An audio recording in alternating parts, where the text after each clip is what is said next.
Moms play so many roles, but in order to really raise our strong boys and men, we have to be able to develop that bond with our sons. And part of doing that, we first have to realize that we're not raising just boys, we're raising men. So that's an important message I want my moms to know, is that you are shaping the future father. You're shaping a future husband. You're shaping a future leader. You're shaping a protector. But in that process, understand that you too need and deserve that support.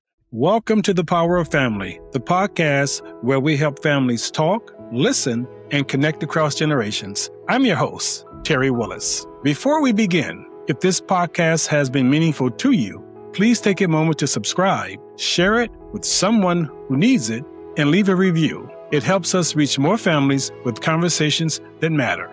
Today's Mother's Day episode is about the emotional labor of raising boys, the quiet worry, the prayers, the pressure, and the love that mothers often carry while helping shape their sons into healthy, respectful, purpose-driven men. My guest today is Nijaah Howard, also known as the Single Moms Coach. She works with boys, men, and parents raising sons, helping build self-esteem, accountability, emotional awareness, and stronger family connection. Nijah, welcome to The Power of Family. Thank you so much for having me. Can you tell us who Nijah is and how we got here? Yeah, well, thank you so much. I want to thank you, Terry Willis, and your team for allowing me to be here today, being a part of The Power of Family. And just how important it is. You and I met at a wonderful function, and you heard me speak about the passion that I've been indulged in since 2012. I am a mother. I'm an author, a 3-time author, and bestseller also. I'm a mental health professional. I'm the founder and CEO of Young Men Strong, which is a nonprofit organization catered to the education, the engagement, and the empowerment of our young and adult men, ages 12 all the way to mature 80. I am also known as a huge community advocate and community leader who is big on making things happen and successfully making things happen. Thank you for sharing that. I was most grateful when I heard you speak at that function in which both of us attended, and I just said I have to follow up with her. And thank you for responding back with me. That said, let us move forward here and just get to know each other and share with the audience all about Nijah.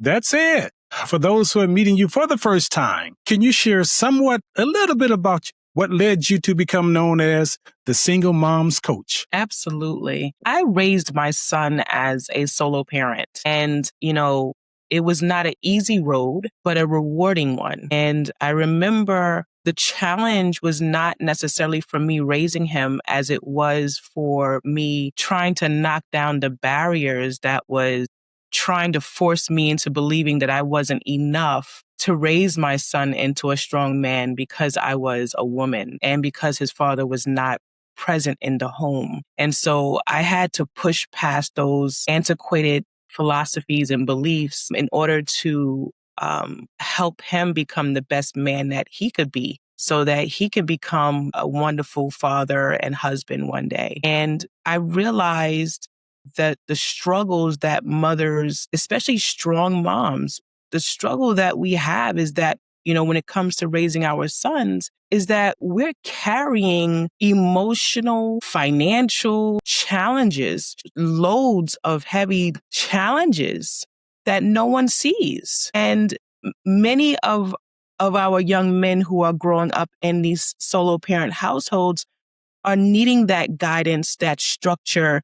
And that's a lot of weight for one person to carry. So having a support system, a community around you that is not trying to replace your role, but rather uplift your role is the reason why I felt becoming a coach for other solo parents, whether it's male or female, to understand their value and their worth in their home, even if the other parent wasn't present, through circumstance or through choice. When I read your bio, when I saw your activities in the community, I realized how much of a pillar you are to these young men, to your community, and especially from your perspective as a solo mom. I too come up in a community where solo moms were prevalent, and I know firsthand the strength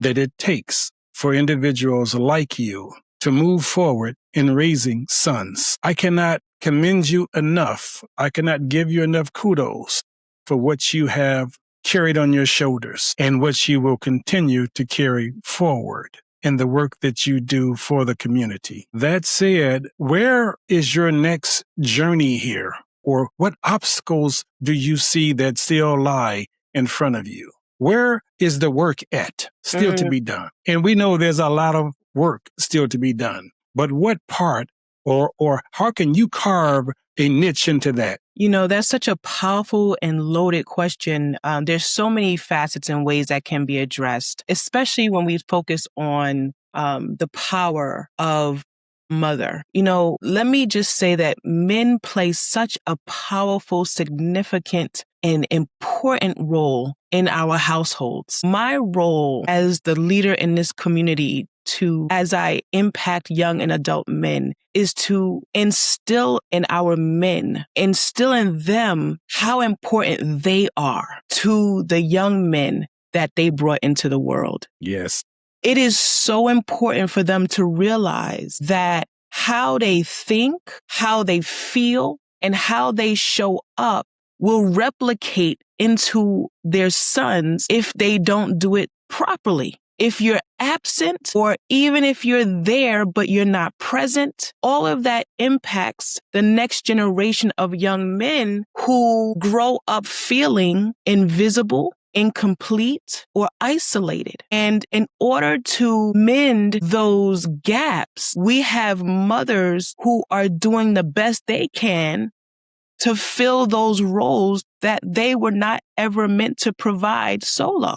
And so we must create community around our solo parents. And if there's anything that I would want for people to take away as they hear this today, is community is an extension of parenting. We have to bring back the village. We have to popularize the value that people who are not biologically related to you can actually bring into your personal life growing up your child. And I want to invite the community to be more empathic and more compassionate to solo parents, because I say solo parents and not just singling out single mothers, because I have plenty of single fathers in my organization. And so I don't want to dismiss those fathers who are out there understanding the plight of what it feels like to raise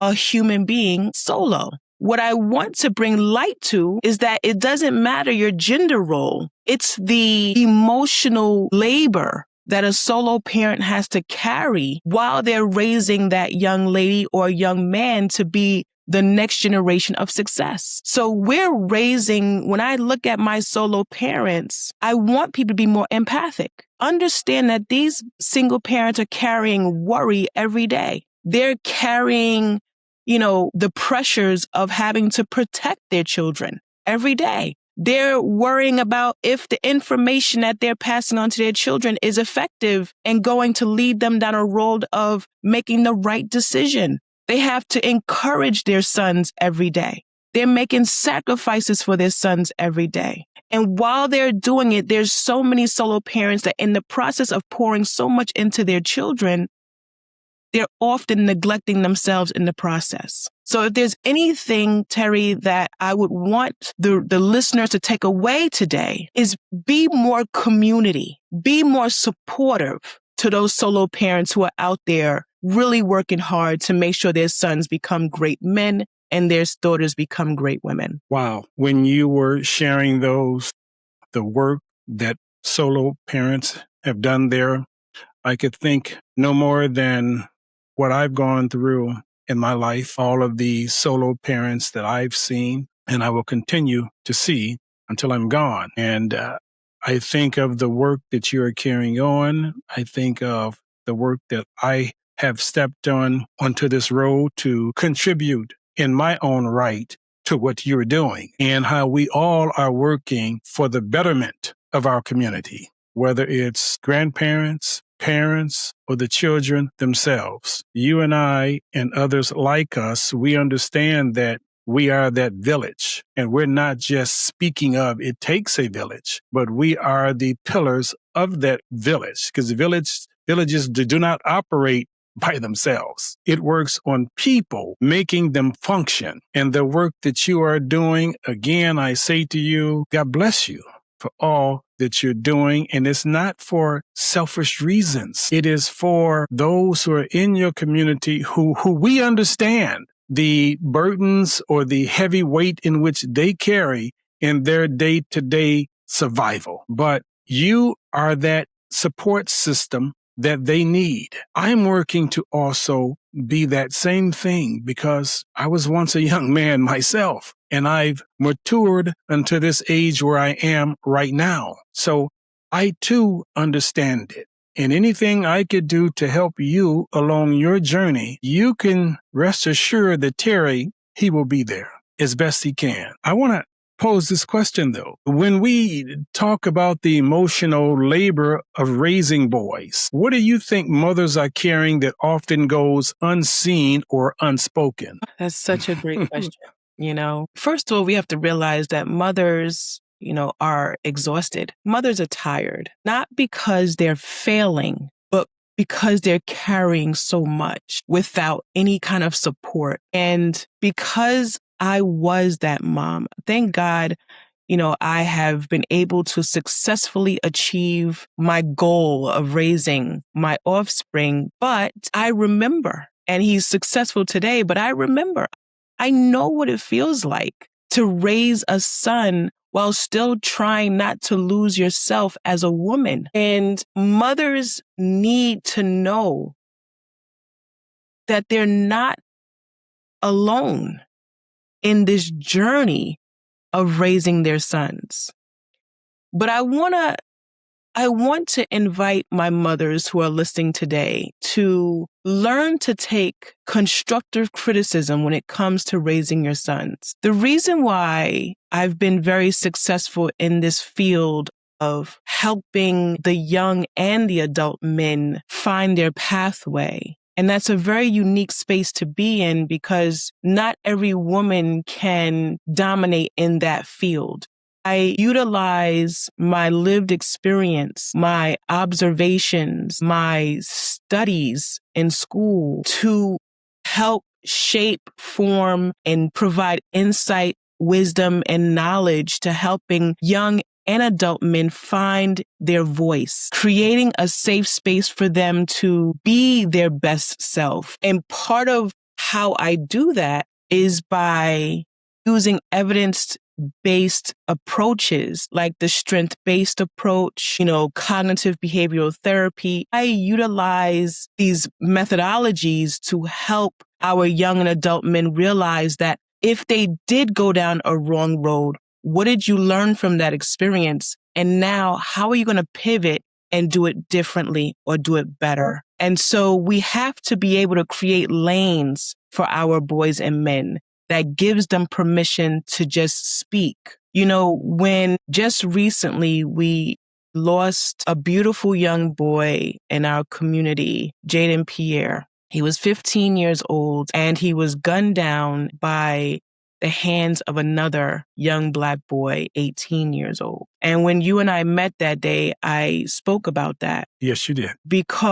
And I touched on it because the Black community is crying, and we're sad, and we have to humble ourselves to take constructive criticism in areas that we may need support. So I invite my moms to know that it's okay not to have all the answers. It's okay to reach out and say, I need support. Can you help me? And it's also okay for our fathers and the men that's out here. It's okay for you to say, I don't have all the answers. We've got to bridge that gap between the Black woman and the Black man so that our children can begin to see a stronger foundation of what a whole family looks like. Statistic-wise, in the United States of America, over 80% of the households are run by women. And in the Black community, it's about 70% of households run by women. That's a high number. It's a very high number. So we can't beat up single parents. We can't blame anybody. What we have to do is pull up our bootstraps and start working together. That means that we have to open up our minds. I was talking to a mother the other day, and she has a 19-year-old son who came to my group for the first time. And I'm watching her give him direction on how to sit down, how to talk to people. And I said to her in a very nice way, but I'm gonna keep it 100 on the power of family. Please let him be a man. At 19 years old, let him be. If he doesn't know how to greet people when he walks into a room at 19 years of age, he's got to man up.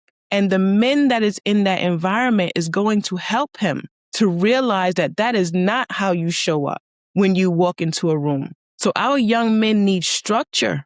They need consistency. They need to feel emotionally safe. They need to be held accountable. And they need to understand that this world does not move without your support to a woman. And I want to make sure that that's very clear. We got to work together. We got to bring back peace between the Black woman and the Black man. We have to bring it back. Yes, we do, because it is a schism there, as we know, that perpetrates the wearing down of our communities. We know it all too well. You talk about helping boys and men think bigger so they can live bigger. How can a mother help her son see a greater version of himself without putting pressure on him to be perfect? I love that.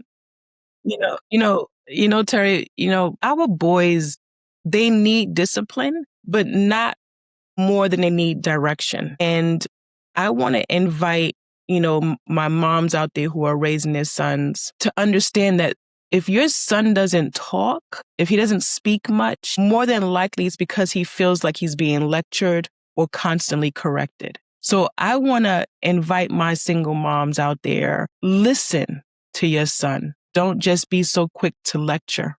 So when it comes to thinking bigger and being better, it's being able to create that space that gives our young and adult men time to listen to them, time to talk, collect their thought process. Let them get it out.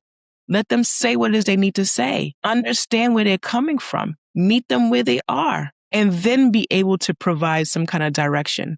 But we take that away from them so fast because we're so busy trying to correct them or, speak for them. Allow men and young men to speak for themselves and then be willing to provide direction. Great. For mothers raising sons solo, as you're speaking of, what are some of the unique pressures they face, and how can they avoid feeling like they have to be everything to their sons and for their sons? Yeah. In my book, Raising John's Boy, I talk about some of the steps a mother must take in order to still feel like a woman and to really understand that you cannot pour healthy energy and expect to raise a healthy man when you have nothing to offer. So I always invite my single parents to, take those daily walks, have some alone time, be okay with silence, be okay with turn your phone completely off and removing yourself from that space for a little while. Be okay with going in a shower and pouring into yourself. Start to develop a social group. Be a part of a group that's going to allow you to speak and share your experiences. We have to realize that as mothers, in order for us to continue being our best selves and giving our best, we have to learn how to pour best into us. being selfish is taking more than what you need, but practicing self-care is taking what you need. Thank you for that. It carries a lot of weight. How can mothers teach boys things like respect, accountability, emotional awareness, and purpose in ways that feel loving instead of controlling? Moms play so many roles, but in order to really raise our strong boys and men, Terry, we have to be able to develop that bond with our sons. And part of doing that, we first have to realize that we're not raising just boys, we're raising men. So that's an important message I want my moms to know, is that you are shaping the future father. You're shaping a future husband. You're shaping a future leader. You're shaping a protector. But in that process, understand that you too need and deserve that support. So in order to help your son become that well-rounded man that you yourself know is out there and that you deserve to have, then start to invite community to help strengthen the structure of your son. Having a positive male community around your son will give them the armor and the strength to understand what healthy manhood looks like. So many people, Terry, say to me things like, I remember years ago, people are a lot more aware now because, I've hit the platform a lot, and then there's a lot of other people out there who are now starting to wake up. But the reality is that there used to be a saying that men used to live by, which is only a man can raise a man. But when we say that statement, we're really hindering him, because if he wakes up every morning and doesn't see a man, he sees his mother, then what impact does that have on his psyche? If only a man can turn me into a man, but every morning I wake up and see my mother, what am I saying to that young man? So we have to be very cognizant and very careful what we say and how we say it to our sons. We cannot exclude, diminish, or devalue the power of a woman when she's the one that's there every day that sees him and when he wakes up. Exactly. I think of what commercials, TV do to us daily. And we know that what our children watch will impact their lives in the course of actions in which they take on a daily role. So the very essence of what you're saying, I can relate that to, again, what they see every day in their lives. If they see images, if these images are constantly not in line with what their upbringing should be,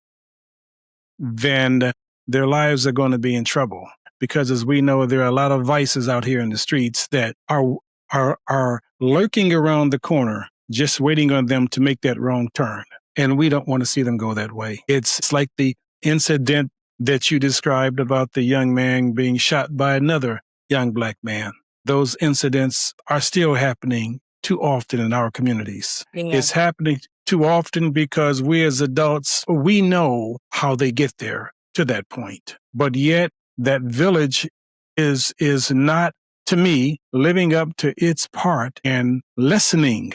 And that's a hurting situation because that hurts the community individually, on a micro level, and on a macro level. Absolutely. And let me just say, Terry, it's part of the community not showing up, but it's also, we have to balance it out. There's so many sources out there. There's so much information out there now today. We have to invite our parents to want to come to that information. Yes. You've gotta come to it. You gotta say, I need this, and go to it, because it's there. It's out there. Just yesterday, I was taking the bus, and I seen one of the young men was getting off the bus, and while he's getting off the bus, he's saying, "Excuse me," and pushing me at the exact same time. So I had to stop him. And I said, "Sweetheart, that's not how you say excuse me. the way that you do it is you say, excuse me, and then you wait for the individual to move out the way. And then that gives you clearance to move. But you don't put your hand on someone and say, excuse me, while you're moving them back. That's not how it's done. And I think we as parents, we've got to really teach, but we have to also not lose sight of the fact that there's a lot of parents out here now who are first and second generations, and they have children. If they don't understand the culture of America and how we do things here, then there's a whole lot of learning that we still have to teach. No doubt. No doubt. But so we can't pretend like we don't know that there's a new influx of new children coming into this world and new families who are completely oblivious to what it looks like to be a strong parent, what it looks like to be a stable man, what it looks like to be a parent who can balance.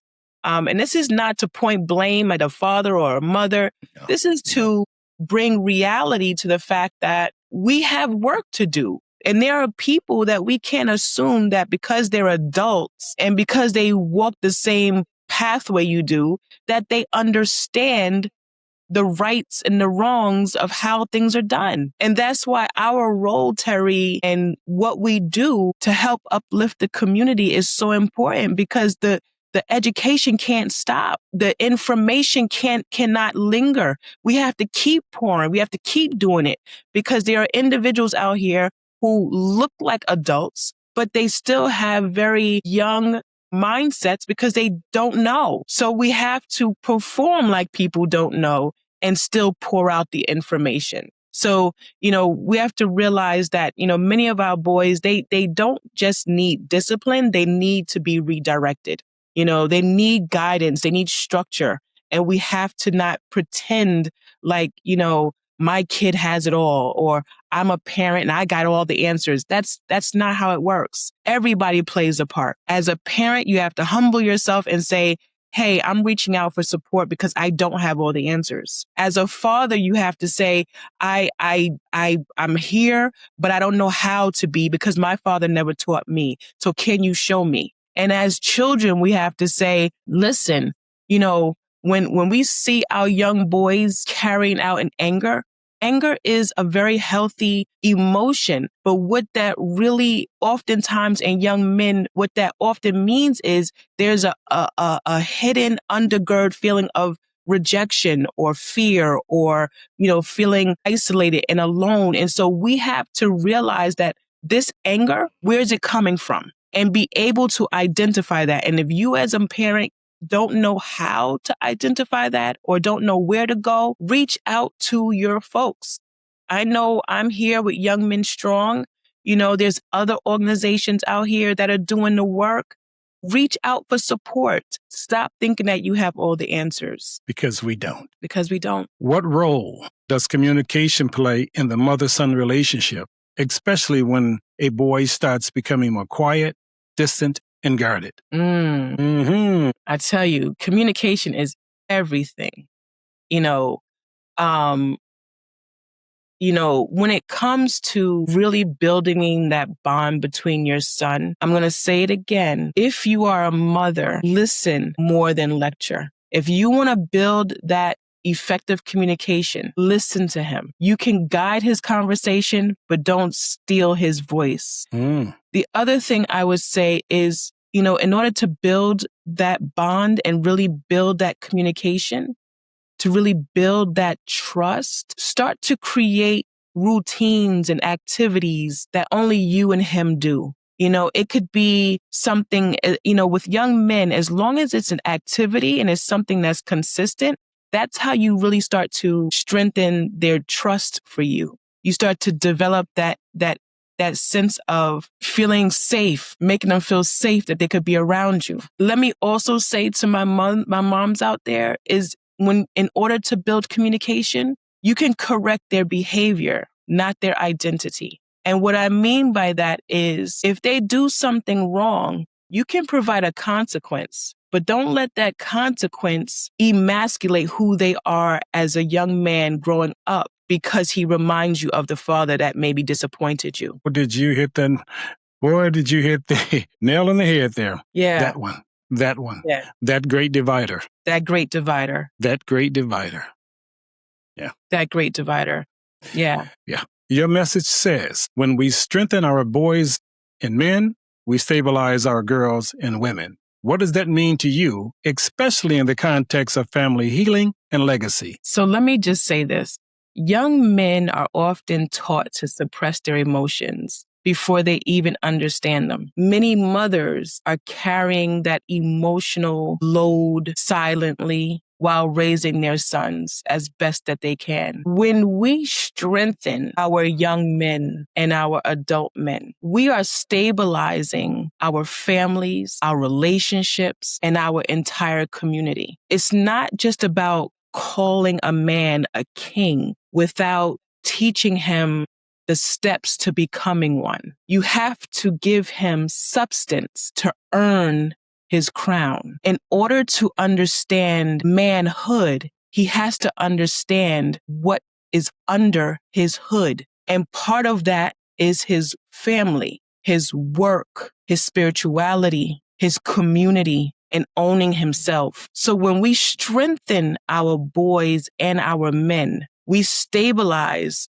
our girls and our women. When a man pours life into a woman will move mountains for that man. We still have to work together in order to win this thing. As we honor Mother's Day, what encouragement would you give to the mother who loves her son so deeply, but sometimes feels tired, unsupported, or unsure if she is doing enough? Mama, you are incredible. You are definitely seen. And I want you to understand that you are not wrong. And every mistake that you made is okay because we're all made to heal. Our boys do not need perfection. All they need is for you to be present. They need you to be structured and they need emotional safety. And so if there's anything I would like to say to my moms out there for Mother's Day, is 3 simple words. You are enough. You are enough. And to that, I add, as a mother, thank you for raising your son to be the man that he is. And I thank you for all the times that, even though it's Mother's Day, all the times that you had to play the role of father as well. So I carry that into the coming, however far it is from Father's Day here. Father's Day to you too. Thank you so much. Thank you. And is there any nuggets or tools that you could pass on to our listeners here right now? You know, there's something I wanted to read. Please do. There's a little chapter in Raising John's Boy that says, celebrate yourself. And I just want to read it really small. It says, you are doing it, girl. Your son is a lovely reflection of you. So when he shines, say quietly to yourself, God, thank you. When you invest the time and do the work, it will show. Take it from me. You will both glow and everyone will genuinely love you and wish you well. You don't have to spend a dime to celebrate yourself. You can say this randomly throughout the day in front of a mirror or post it around the house. But you have to affirm your character. Speak to your spirit. Women are beautiful. You are a woman. Insert your name before each of the following affirmations. So to all the women out there who are listening for Mother's Day, put your name in front of these affirmations that I read. I'm going to use Haina. Haina, thank you for being kind when no one else is watching. Haina, I'm so proud of me for taking myself to the spa.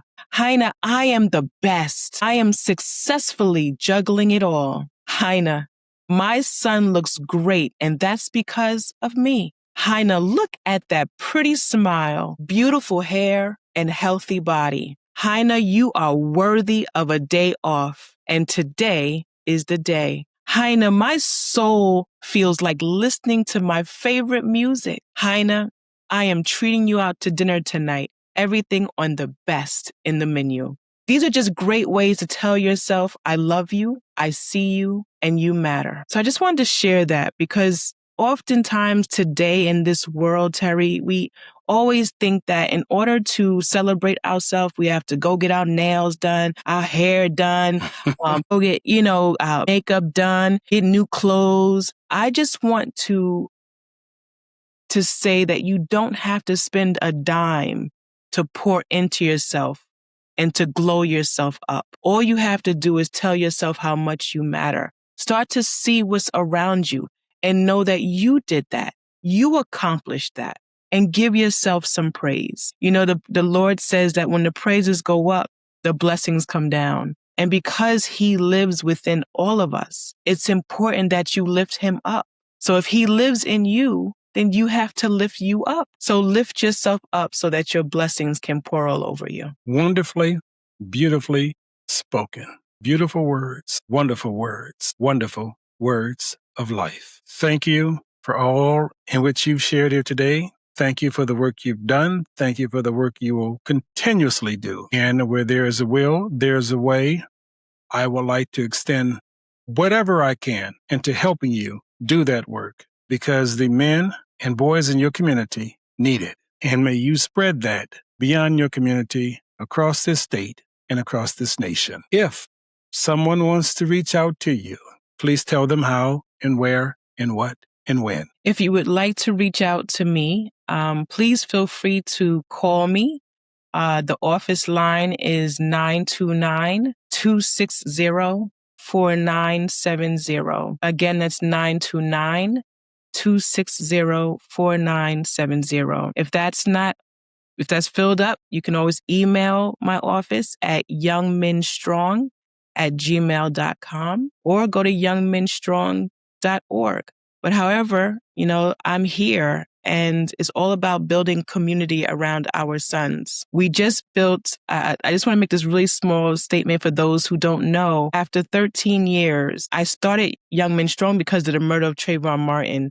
And after 13 years, I finally found a forever home. Right now, we're on Springfield Boulevard in Queens, New York, and we are definitely open for business. We just opened up our after school program for young boys and men ages 12 to 17, where we're offering foreign language skills, technology, and also self-defense classes in boxing. And then we have the Circle of Brothers Peer Support Group that happens Tuesdays and Thursday evenings from 7 to 9 p.m. Tuesday nights we'll be discussing leadership.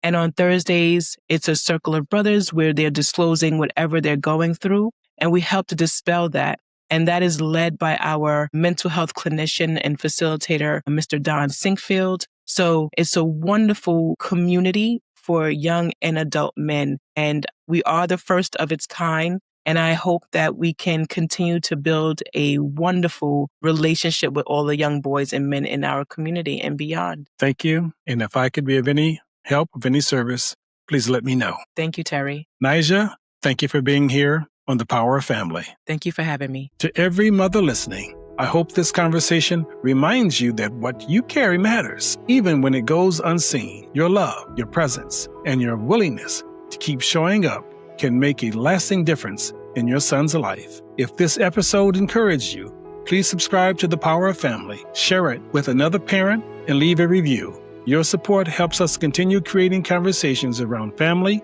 healing, communication, and legacy. I'm Terry Willis. Thank you for listening, and until next time, keep talking, keep listening, and keep connecting.